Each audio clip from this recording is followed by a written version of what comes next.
Magandang umaga! Kumusta po? Narito po ulit ang update natin para sa lagay ng ating panahon ngayong umaga po ng February 14, 2025.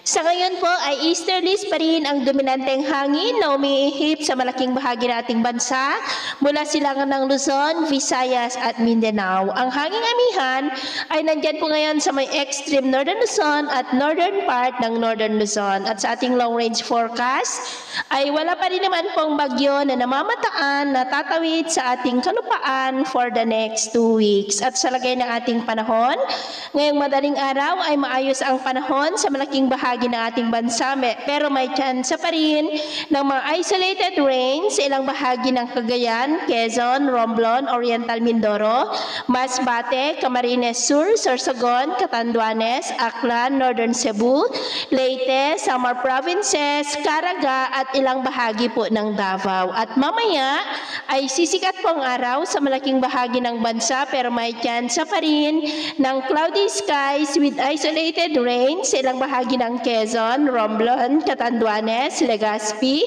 Sorsogon, Masbate, Samar Provinces at Caraga. At mamayang hapon, mas maraming lugar ulit ang makakaranas ng mas maulap na kalangitan with isolated rains sa iba't ibang bahagi ng ating bansa, kaya mag-ingat po tayo. At sa atin naman pong mga baybayin, maalon po ngayon sa northern seaboard ng Ilocos Norte, northern seaboard ng Cagayan, Batanes, Babuyan Island seaboard, at silangang baybayin ng Cagayan. Ang mga alon dyan ay posible po na aabot hanggang po sa 1.8 to 2.2 meters height. Kaya hanggat maaari, ay iwasan na muna natin ang papalaot dyan sa mga may kulay pula para mas makaiwas sa mga sakunang pangkaragatan.